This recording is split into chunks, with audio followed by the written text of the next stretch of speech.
Kamusta mga kamster nyo? Nagbabalik na naman tayo sa isa ng mga Stingat Craft video. Ito ay episode 6. Grabe po mga kamster nyo. Nagbabalik na tayo after 1 month. Nagpapaano po tayo. Dito na po tayo sa ano. Ito guys. Pasensya na kasi nag-practice ako dito. Ito kasi mandito tayo sa ating malupitang base. At ito ang ating palasyo.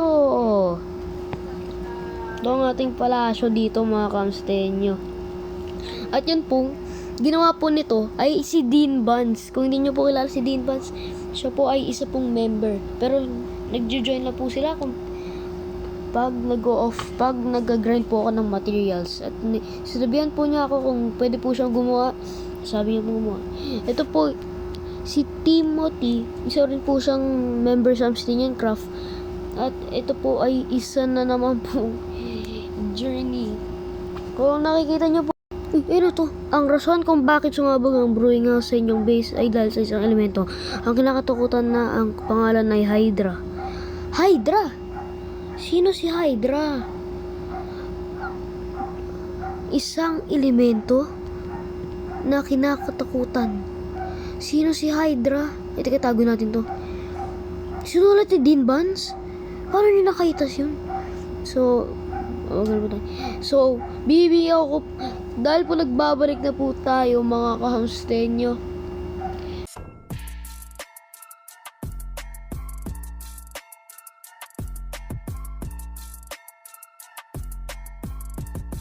Ang tagal-tagal ko po itong re-record. Ngayon po lang ako ulit magre-record. 38 minutes po ang tagal nito. Wednesday po ito lalabas. Bukas pa po siya lalabas mga kamstenyo. Pero, tenyo. And to po, mag-start na po tayo ng time-lapse dito. Tayo po tayo.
salamat po sa pagmamanood mga kamstenyo. Hanggang sa muli.